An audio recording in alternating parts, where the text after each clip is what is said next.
pessoal, tudo bem? Aqui é o professor Jairton Peterson e eu vim explicar para vocês sobre Roma Antiga. Vamos lá. Para aprendermos sobre Roma Antiga é necessário que a gente compreenda os povos que a formaram: italiotas, etruscos e gregos. Os italiotas são importantes com relação à questão da língua. Eles habitavam o centro de Roma, esta parte aqui, principalmente os latinos, dada a origem da língua, o latim. Os etruscos, povos guerreiros, eles habitavam de início o centro, posteriormente eles passaram para o norte, do que se formou Roma.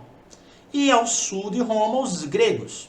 Estes povos originaram Roma historicamente. Outra maneira de explicar a formação de Roma é a partir da lenda de Rômulo e Remo, os dois irmãos gêmeos que foram cuidados por uma loba. Se vocês observarem essa imagem numa prova de vestibular, lembre-se que estamos falando da formação de Roma. A história romana é dividida em 3 períodos: a monarquia, a república e o império. A monarquia e a república. Professor, qual a diferença entre monarquia e império? Monarquia, o rei domina apenas o seu território. Império, além de dominar seu território, o rei vai dominar diversos outros territórios. Há um expansionismo. Pois bem, na monarquia romana o que é importante? A formação do povo romano, que fica a domínio dos etruscos, a organização política e social em rei, assembleia e senadores, e a questão da divisão social. Isso é importantíssimo para vocês.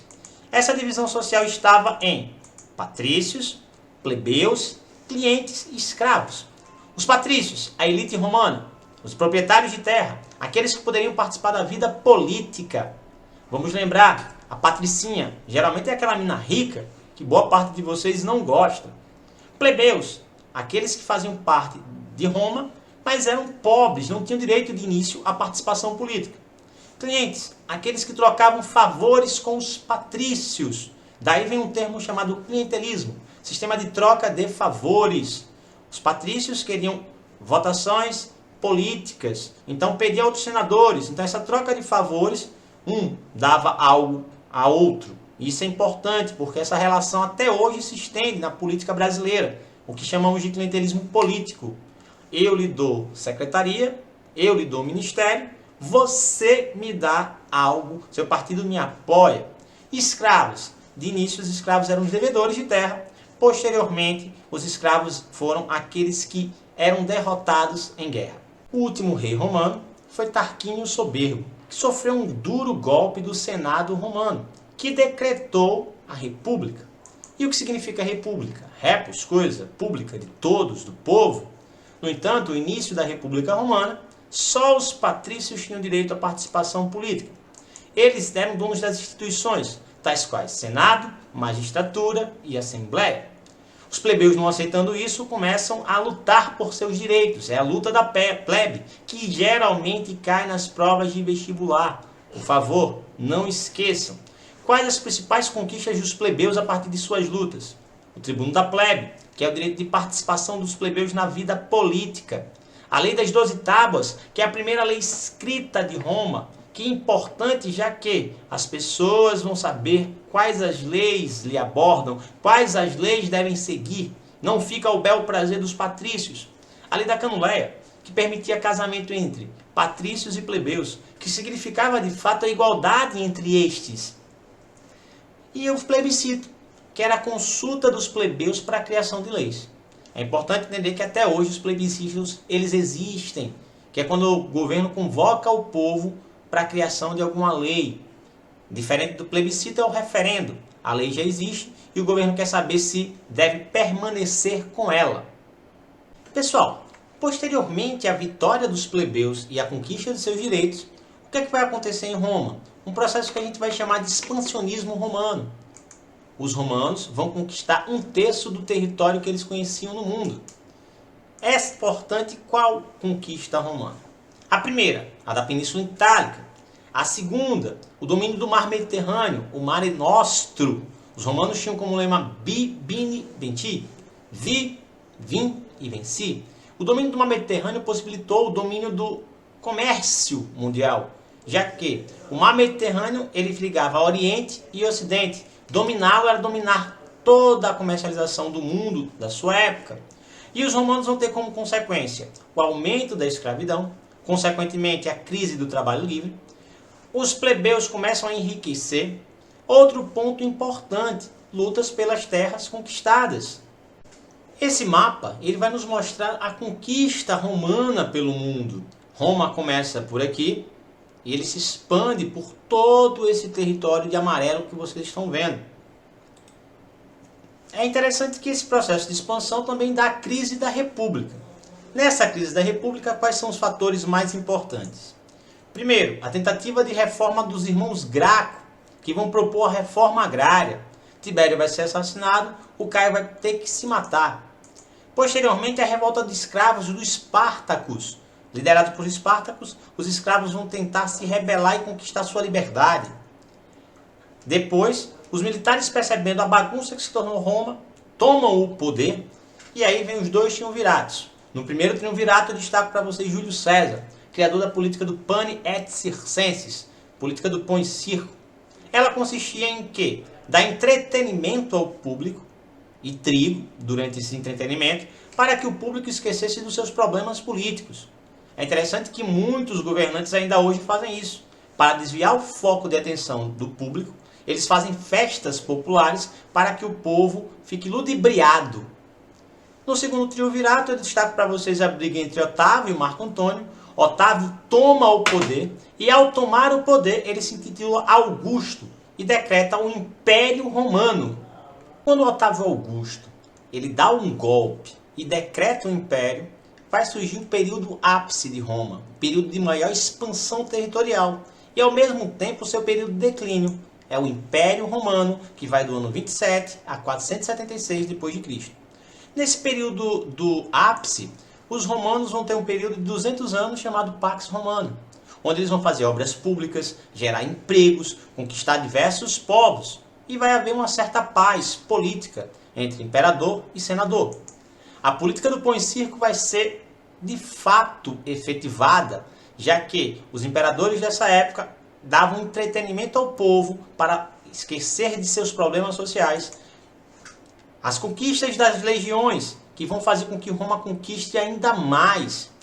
E lembrando a vocês, toda vez que vocês lembrarem da política do pão e circo, lembrem-se desse espaço que apareceu aí, que é o espaço do Coliseu. Gente, e aí, posteriormente ao período ápice, vem o declínio. Esse declínio se dá pela briga entre senadores e imperadores. As brigas maiores que temos conhecimento é a briga do Nero, que vai ser acusado pelos senadores de colocar fogo em Roma, e do Calígula, que vai nomear um cavalo para ser senador. Calígula chamou os senadores de cavalo. E os senadores mandam matá-lo. Um escravo vai matar Calígula empalado. Tem até um filme por sinal, chamado Calígula. Indico para vocês. A ascensão do cristianismo, daqui a pouco nós falaremos sobre ele. E a crise do Império Romano. Esta crise se dá por alguns fatores. Vamos lá. O primeiro fator, aumento dos impostos. Aumento das conquistas, aumenta o número de soldados, aumenta o número do soldo dos soldados. Júlio César, estão lembrados do Júlio? É ele que vai decretar o soldo, quer dizer, salário, que era em forma de sal. E os imperadores, depois de Otávio, vão permanecer isso. Então, quanto mais soldados tinha, maior seriam os impostos a ser pagos. Os bárbaros, eles começam a conquistar Roma, tá bom? Quem eram bárbaros para os romanos? Bárbaros eram todos aqueles que não fossem romanos ou gregos. Os romanos acreditavam que esse povo não tinha cultura, balbuciavam, por isso o nome bárbaros. Crises internas, brigas políticas, brigas militares. E a questão também, para tentar resolver isso, Diocleciano criou uma tetrarquia, dividiu Roma em 4. Não deu certo. Dando continuidade a esse processo de divisão, Constantino vai dividir Roma em 2 reinos. Roma do Oriente, com capital em Bizâncio, e Roma do Ocidente, com capital em Roma. Como eu havia dito a vocês, vamos falar um pouco sobre o cristianismo. Gente, o cristianismo ele surge por volta do século I. Os primeiros cristãos eles foram perseguidos pelo Império Romano, por alguns fatores. Primeiro fator, eles não obedeciam o rei como um deus.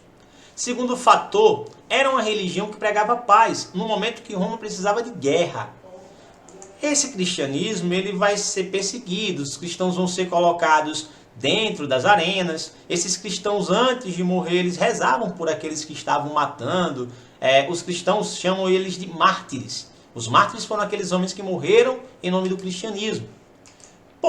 É interessante aqui, vocês estão vendo uma imagem que era colocada em catatumbas. Os romanos perseguiam tanto os cristãos que eles se escondiam e se encontravam em catatumbas, fazendo símbolos tais quais esse peixe.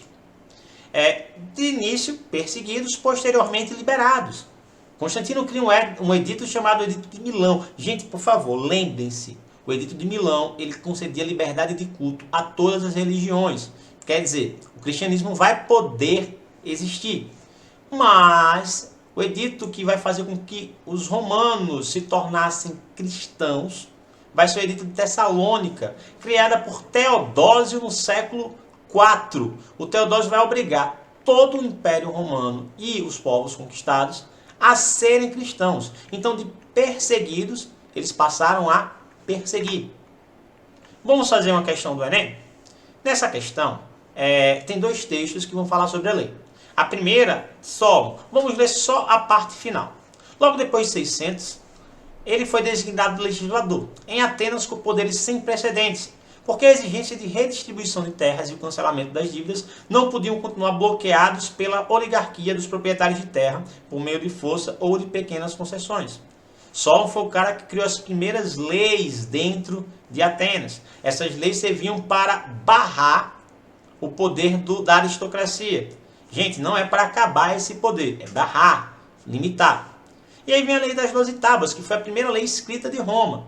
E aí vai dizer o seguinte: a publicação dessas leis por volta de 450 foi importante, pois o conhecimento das regras do jogo da vida em sociedade é um instrumento favorável ao homem comum e potencialmente limitador da hegemonia do arbítrio dos poderosos.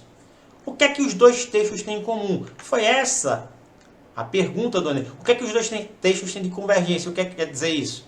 Os dois textos têm em comum. Os dois textos têm em comum, vamos lá, letra A, discussão de preceitos formais que estabelecem a democracia. Não fala sobre democracia.